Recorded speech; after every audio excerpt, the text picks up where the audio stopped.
ഹരേ കൃഷ്ണ. എല്ലാ ഭഗവത് ഭക്തർക്കും വിനീത പ്രണാമം. എല്ലാവർക്കും രാധേശ്യാമിലേക്ക് ഹൃദ്യമായ സ്വാഗതം. എല്ലാവരും കാത്തിരുന്ന, എല്ലാ വൈഷ്ണവ ഭക്തരും കാത്തിരുന്ന നിർജ്ജല ഏകാദശിയാണ് വരുന്നത്. നിർജ്ജല ഏകാദശി ഈ മാസം, അതായത് 2026 ജൂൺ 25 നിർജ്ജല ഏകാദശിയാണ്. ഈ ജ്യേഷ്ഠമാസത്തിലെ ശുക്ലപക്ഷ ഏകാദശി നിർജ്ജല ഏകാദശി എന്നും പാണ്ഡവ ഏകാദശി അല്ലെങ്കിൽ ഭീമസേന ഏകാദശി എന്നുമാണ് അറിയപ്പെടുന്നത്. ഈ ഏകാദശി വ്രതം എല്ലാ ഏകാദശികളിലും വെച്ച് വളരെ ശ്രേഷ്ഠമാണ്. എന്നാൽ കഠിന വ്രതനിഷ്ഠകളാണ് ഈ നിർജ്ജല ഏകാദശിക്കുള്ളത്. ജലപാനം പോലും ഇല്ലാതെ ഈ വ്രതം നോറ്റാൽ ഒരു വർഷത്തെ എല്ലാ ഏകാദശികളും എടുത്തതിൻ്റെ പുണ്യം നമുക്ക് ലഭിക്കും. കാരണം ഏകാദശി എല്ലാ മാസങ്ങളിലും 2 എണ്ണമാണല്ലോ വരുന്നത്. അതെടുക്കുവാൻ പലർക്കും സാധിക്കാറില്ല.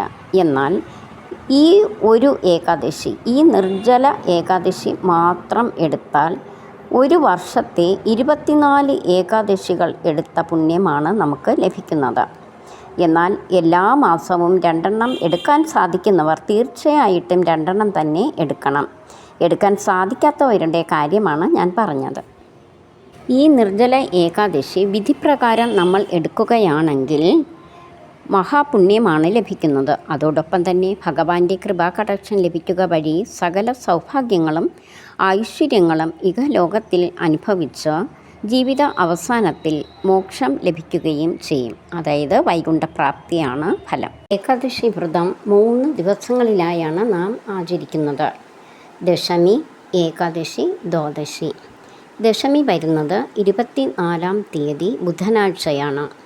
അന്ന് ഒരിക്കലൂണാണ്. അതായത് ഉച്ചയ്ക്ക് പച്ചരി ചോറ് വെച്ച് കഴിക്കുക. രാവിലെ ഗോതമ്പിലുള്ളതോ മറ്റു ധാന്യങ്ങളിലുള്ളതോ എന്തെങ്കിലും കഴിക്കാം, അല്ലെങ്കിൽ ഫ്രൂട്ട്സ് കഴിക്കാം. രാത്രി ഭക്ഷണം എന്ന് പറയുന്നത് പാലോ ഫ്രൂട്ട്സ് എന്തെങ്കിലും മാത്രം കഴിക്കുക. വേറെ എന്തെങ്കിലും കഴിക്കണമെന്നുണ്ടെങ്കിൽ 5 മണിക്ക് മുമ്പ്, അന്ന് വൈകുന്നേരം 5 മണിക്ക് മുമ്പ് തന്നെ കഴിക്കേണ്ടതാണ്. പൂജയ്ക്കുള്ള തുളസിയിലകൾ ദശമി ദിവസം, അതായത് 24-ാം തീയതി തന്നെ പറിച്ചു വയ്ക്കേണ്ടതാണ്. തുളസിയിലകൾ ഒരിക്കലും ഏകാദശിക്കും ദ്വാദശിക്കും ഇറക്കുവാൻ പാടില്ല.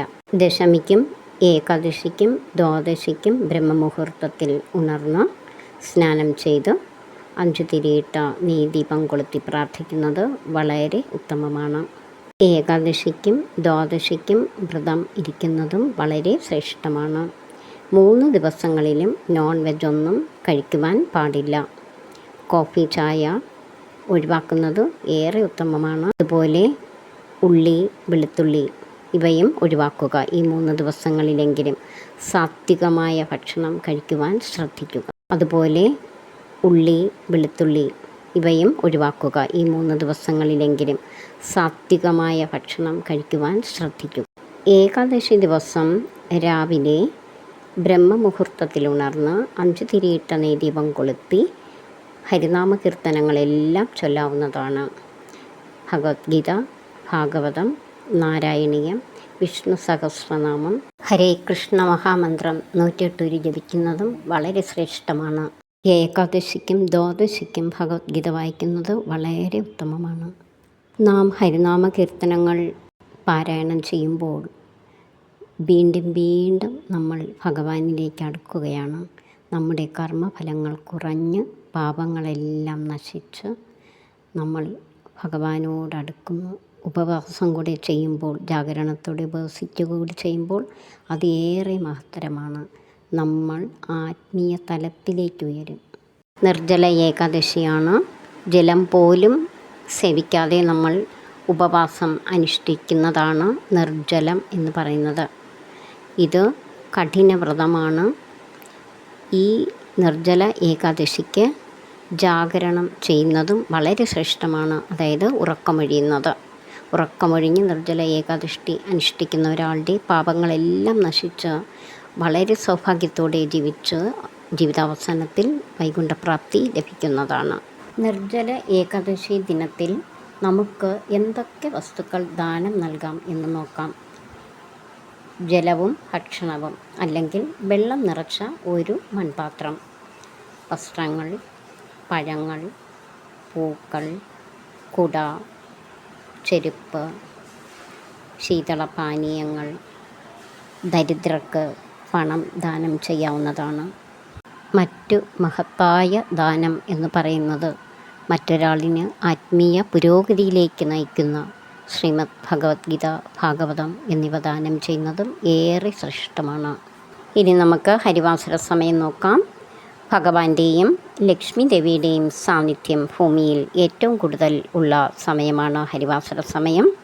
ഏകാദശി ദിവസം, അതായത് 25-ാം തീയതി വ്യാഴാഴ്ച 1:43 മുതൽ രാത്രി 2:45 വരെയാണ്. ഹരിവാസര സമയത്തുള്ള പ്രാർത്ഥനയ്ക്ക് ഏറെ ഫലമാണ് ലഭിക്കുന്നത്. ഹരിവാസര സമയത്ത് മാത്രമായിട്ടും നമുക്ക് ജലം ഉപേക്ഷിച്ച് നിർജ്ജലമായി ഭഗവാനെ ഭജിക്കാവുന്നതാണ്. ആ സമയത്ത് ഉറങ്ങുവാൻ പാടില്ല. ഹരിനാമകീർത്തനങ്ങളെല്ലാം ജപിക്കാവുന്നതാണ്. ശ്രീമദ് ഭഗവത്ഗീത പാരായണം ചെയ്യുന്നത് വളരെ ശ്രേഷ്ഠമാണ്. ഹരേ കൃഷ്ണ മഹാമന്ത്രം 108 ജപിക്കുന്നതും വളരെ ശ്രേഷ്ഠമാണ്. ഏകാദശിക്കും ദ്വാദശിക്കും ഭഗവത്ഗീത വായിക്കുന്നത് വളരെ ഉത്തമമാണ്. നാം ഹരിനാമകീർത്തനങ്ങൾ പാരായണം ചെയ്യുമ്പോൾ വീണ്ടും വീണ്ടും നമ്മൾ ഭഗവാനിലേക്ക് അടുക്കുകയാണ്. നമ്മുടെ കർമ്മഫലങ്ങൾ കുറഞ്ഞ് പാപങ്ങളെല്ലാം നശിച്ച് നമ്മൾ ഭഗവാനോടടുക്കുന്നു. ഉപവാസം കൂടി ചെയ്യുമ്പോൾ, ജാഗരണത്തോടെ ഉപവസിച്ചുകൂടി ചെയ്യുമ്പോൾ അത് ഏറെ മഹത്തരമാണ്. നമ്മൾ ആത്മീയ തലത്തിലേക്ക് ഉയരും. ഏകാദശി വ്രതം 3 ദിവസങ്ങളിലായാണ് നാം ആചരിക്കുന്നത്. ദശമി, ഏകാദശി, ദ്വാദശി. ദശമി വരുന്നത് 24-ാം തീയതി ബുധനാഴ്ചയാണ്. അന്ന് ഒരിക്കലൂണാണ്, അതായത് ഉച്ചയ്ക്ക് പച്ചരി ചോറ് വെച്ച് കഴിക്കുക. രാവിലെ ഗോതമ്പിലുള്ളതോ മറ്റു ധാന്യങ്ങളിലുള്ളതോ എന്തെങ്കിലും കഴിക്കാം, അല്ലെങ്കിൽ ഫ്രൂട്ട്സ് കഴിക്കാം. രാത്രി ഭക്ഷണം എന്ന് പറയുന്നത് പാലോ ഫ്രൂട്ട്സ് എന്തെങ്കിലും മാത്രം കഴിക്കുക. വേറെ എന്തെങ്കിലും കഴിക്കണമെന്നുണ്ടെങ്കിൽ 5 മണിക്ക് മുമ്പ്, അന്ന് വൈകുന്നേരം 5 മണിക്ക് മുമ്പ് തന്നെ കഴിക്കേണ്ടതാണ്. പൂജയ്ക്കുള്ള തുളസിയിലകൾ ദശമി ദിവസം, അതായത് 24-ാം തീയതി തന്നെ പറിച്ചു വയ്ക്കേണ്ടതാണ്. തുളസിയിലകൾ ഒരിക്കലും ഏകാദശിക്കും ദ്വാദശിക്കും ഇറക്കുവാൻ പാടില്ല. ഏകാദശി ദിവസം രാവിലെ ബ്രഹ്മമുഹൂർത്തത്തിൽ ഉണർന്ന് 5 തിരിയിട്ട നെയ്ദീപം കൊളുത്തി ഹരിനാമകീർത്തനങ്ങളെല്ലാം ചൊല്ലാവുന്നതാണ്. ഭഗവത്ഗീത, ഭാഗവതം, നാരായണീയം, വിഷ്ണു സഹസ്രനാമം, ശ്രീകൃഷ്ണ മഹാമന്ത്രം 108 ജപിക്കുന്നതും വളരെ ശ്രേഷ്ഠമാണ്. വിഷ്ണു സഹസ്രനാമാവലി തുളസിയിലകൾ കൊണ്ട് ഭഗവാന് അർച്ചന ചെയ്ത് ചൊല്ലാവുന്നതാണ്. എല്ലാ ഏകാദശി വ്രതവും നമ്മൾ അനുഷ്ഠിക്കുന്നതിലൂടെ നമ്മുടെ കർമ്മഫലങ്ങൾ കുറഞ്ഞു വരുന്നതാണ്. നമ്മുടെ പാപങ്ങൾ നശിക്കുന്നതാണ്. അതിലൂടെ നമ്മുടെ ഇഹലോകവാസത്തിലെ ജീവിതം വളരെ ശ്രേഷ്ഠമായി തന്നെ പോകുന്നതായിരിക്കും. കാരണം ആത്മീയമായി നമ്മൾ ഉയർന്നുകൊണ്ടേ ഇരിക്കും. ഏകാദശി വ്രതാനുഷ്ഠാനത്തിലൂടെ നമുക്ക് ലഭിക്കുന്ന ഏറ്റവും വലിയ പുണ്യമാണ് ആത്മീയത നേടുക എന്നത്. അതായത് ഭഗവാനിലേക്ക് കൂടുതൽ അടുക്കുവാൻ ഇത് ഉപകരിക്കുന്നതാണ്. ഏകാദശി ദിവസം അതിരാവിലെ, അതായത് ബ്രഹ്മമുഹൂർത്തത്തിൽ ഉണർന്ന് സ്നാനം ചെയ്ത് ഭഗവാന് നെയ്ദീപം കൊളുത്തി പ്രാർത്ഥിക്കുക. അതിനുശേഷം അമ്പലത്തിൽ പോകാവുന്നതാണ്. അടുത്ത് ഏത് വിഷ്ണു അവതാര ക്ഷേത്രങ്ങളിലും പോയി പ്രാർത്ഥിക്കാവുന്നതാണ്. രാവിലെ നമുക്ക് നെയ്ദീപം കൊളുത്തി പ്രാർത്ഥിക്കുമ്പോൾ ശ്രീമദ് ഭഗവത്ഗീത, വിഷ്ണു സഹസ്രനാമം, ഹരേ കൃഷ്ണ മഹാമന്ത്രം 108 പ്രാവശ്യം ജപിക്കുക. വിഷ്ണു സഹസ്രനാമം തുളസിയില കൊണ്ട് അർച്ചന ചെയ്തും നമുക്ക് ചെയ്യാവുന്നതാണ്. വിഷ്ണു സഹസ്രനാമാവലി തുളസിയില കൊണ്ട് അർച്ചന ചെയ്ത് നമുക്ക് ചൊല്ലാവുന്നതാണ്. കൊച്ചുകുട്ടികൾ, വൃദ്ധർ, രോഗികൾ, ഗർഭിണികൾ ഇവരാരും തന്നെ ഏകാദശി വ്രതം അനുഷ്ഠിക്കേണ്ടതില്ല. എന്നാൽ നോൺ വെജ് ഭക്ഷണങ്ങൾ കഴിക്കാതെ കുളിച്ച് ശുദ്ധമായ വസ്ത്രം ധരിച്ച് ഭഗവത് നാമങ്ങൾ ജപിച്ച് ഇവർക്കും ഏകാദശി വ്രതം അനുഷ്ഠിക്കാവുന്നതാണ്. പീരിയഡ്സ്, പുലവാലായ്മ എന്നിവയുള്ളവർ വിളക്ക് കൊളുത്തി നാമം ജപിക്കേണ്ട ശുദ്ധമായി ഒരു റൂമിലിരുന്ന് ഭഗവത് നാമങ്ങൾ ജപിക്കാവുന്നതാണ്. പാരണ വിടുന്ന സമയത്ത് തുളസി തീർത്ഥം സേവിക്കാതെ ശുദ്ധമായ ജലം സേവിച്ചുകൊണ്ട് പാരണ വിടാവുന്നതാണ്. വ്രതം എടുക്കേണ്ട രീതിയൊക്കെ നിങ്ങൾക്കറിയാം. എല്ലാ ഏകാദശിക്കും ഞാൻ പറയുന്നതാണ്. എന്നാലും പുതിയതായിട്ട് ആരെങ്കിലും കാണുകയാണെങ്കിൽ ഞാനൊന്നുകൂടെ പറയാം. നമുക്ക് ധാന്യങ്ങളൊന്നും തന്നെ ഏകാദശിക്ക് കഴിക്കുവാൻ പാടുള്ളതല്ല. കിഴങ്ങ് വർഗ്ഗങ്ങൾ കഴിക്കാം, ചൗവരി കഴിക്കാം, ചാമ, പച്ചക്കറികൾ, പഴവർഗ്ഗങ്ങൾ, പാലിൻ്റെ മറ്റുൽപ്പന്നങ്ങൾ എന്നിവയെല്ലാം കഴിക്കാവുന്നതാണ്. എന്തായാലും നമ്മൾ വ്രതം പിടിക്കുമ്പോൾ മിതമായി മാത്രം ഏതാഹാരവും കഴിക്കുക.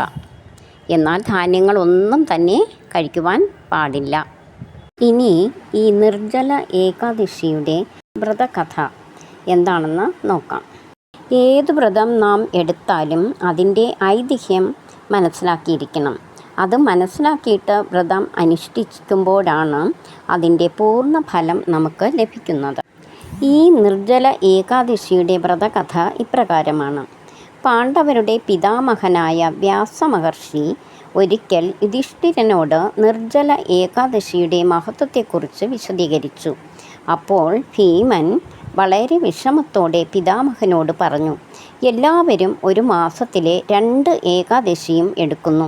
എന്നാൽ എനിക്ക് മാത്രം ഈ വ്രതം അനുഷ്ഠിക്കുവാൻ കഴിയുന്നില്ല. ഭഗവാൻ ശ്രീഹരിയെ എന്തെല്ലാം പൂജകൾ കൊണ്ടും ദാനധർമ്മങ്ങൾ കൊണ്ടും നാമജപം കൊണ്ടും ഞാൻ തൃപ്തനാക്കാം. എന്നാൽ ആഹാരം ഉപേക്ഷിച്ച് വ്രതം നോൽക്കുവാൻ എൻ്റെ ജഠരത്തിലെ ഭൃഗൻ എന്ന അഗ്നി സമ്മതിക്കുന്നില്ല. എന്ത് കഴിച്ചാലും ആ നിമിഷം തന്നെ ഈ ഭൃഗൻ അത് ദഹിപ്പിച്ചു കളയും. അതിനാൽ ഞാൻ എന്താണ് ചെയ്യേണ്ടത്? അങ്ങ് ഇതിനൊരു പരിഹാരം പറഞ്ഞു തരണം. ഇതിനു മറുപടിയായി പിതാമഹൻ ഇപ്രകാരം പറഞ്ഞു, അല്ലയോ ഭീമസേന, നീ എല്ലാ ഏകാദശിയും എടുക്കണ്ട. എന്നാൽ വൈശാഖ മാസം കഴിഞ്ഞു വരുന്ന ജ്യേഷ്ഠമാസത്തിലെ ആദ്യത്തെ ശുക്ലപക്ഷ ഏകാദശി നിർജ്ജല ഏകാദശി എന്നാണ് അറിയപ്പെടുന്നത്. ഈ ഏകാദശി നീ നോറ്റാൽ അതിന് കഠിന വ്രതം തന്നെയാണ് എടുക്കേണ്ടത്. ആദ്യം പഞ്ചേന്ദ്രിയങ്ങളെയെല്ലാം അടക്കി ശുദ്ധ മനസ്സോടെ ഭഗവാൻ ശ്രീഹരിയെ പൂജിച്ച് ആഹാരം എല്ലാം ഉപേക്ഷിച്ച് ജലപാനം പോലും എടുക്കാതെ ദാനധർമ്മങ്ങൾ ചെയ്ത് ഭഗവത് നാമങ്ങൾ ജപിച്ച് ജാഗരണത്തോടെ, അതായത് ഉറക്കമൊഴിഞ്ഞ് ഇരുന്നാൽ ഈ വ്രതം നോൽക്കുകയാണെങ്കിൽ ഇഹലോകത്തിൽ നമ്മൾ ഭൂമിയിൽ ജീവിക്കുന്ന കാലത്തോളം സകല സൗഭാഗ്യങ്ങളും അനുഭവിച്ച് ജീവിതാവസാനത്തിൽ മോക്ഷം ലഭിച്ച് വൈകുണ്ഠപ്രാപ്തിയാണ് ഈ വ്രതം നോൽക്കുന്നതിലൂടെ ഓരോ ഭക്തർക്കും ലഭിക്കുന്നത്. 2026 ജൂൺ 26 മഹാദ്വാദശിയാണ്. അന്നാണല്ലോ നമ്മുടെ നിർജ്ജല ഏകാദശി വ്രതം അവസാനിപ്പിക്കുന്നത്. എന്നാൽ അന്നത്തെ ദിവസത്തിന് വലിയൊരു പ്രത്യേകത കൂടിയുണ്ട്. അന്നാണ് രാമലക്ഷ്മണ മഹാദ്വാദശി വ്രതം. ആചാരാനുഷ്ഠാനങ്ങളോടെ ഈ വ്രതം അനുഷ്ഠിക്കുന്ന ദമ്പതികൾക്ക് അടുത്ത രാമലക്ഷ്മണ മഹാദ്വാദശിക്ക് മുന്നേ തന്നെ ഭഗവാന്റെ അനുഗ്രഹത്താൽ സത്സന്താന ഭാഗ്യം ലഭിക്കും.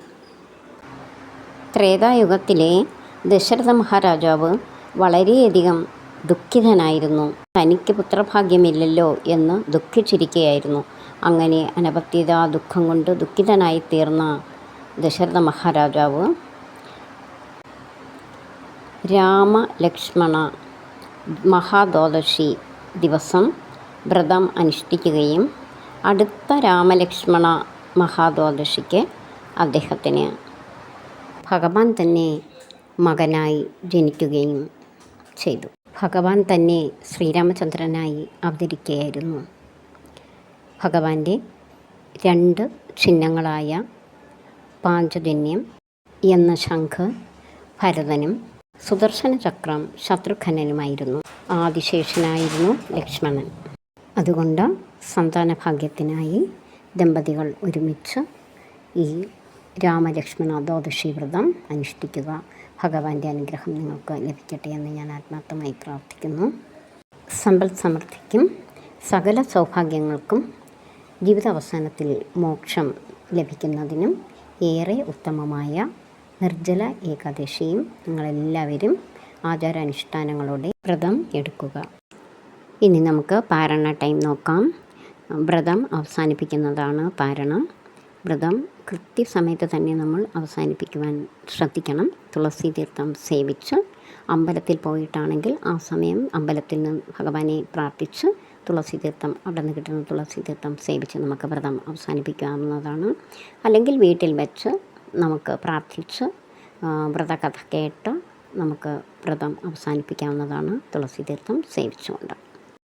പുല വാലായ്മ ഉള്ളവരും പീരിയഡ്സ് ഉള്ളവരും വിളക്കിന് മുമ്പിലിരുന്ന് പ്രാർത്ഥിക്കാതെ റൂമിലിരുന്ന് ശുദ്ധമായി ഒരു ഗ്ലാസ് വെള്ളം കുടിച്ചുകൊണ്ട് പാരണ ടൈമിൽ വ്രതം അവസാനിപ്പിക്കാവുന്നതാണ്. 25-ാം തീയതി നിർജ്ജല ഏകാദശി നമ്മൾ അനുഷ്ഠിച്ചു. 26-ാം തീയതി രാവിലെ 6-7 10-19 ഇടയ്ക്കാണ് വ്രതം അവസാനിപ്പിക്കേണ്ടത്, അതായത് പാരണ വിടുന്നത്. എല്ലാവരും തുളസി തീർത്ഥം സേവിച്ച് പാരണ വിടാവുന്നതാണ്. നിങ്ങൾക്കെല്ലാവർക്കും നല്ലൊരു ദിവസം ആശംസിക്കുന്നു. നന്ദി, നമസ്കാരം. ഹരേ കൃഷ്ണ.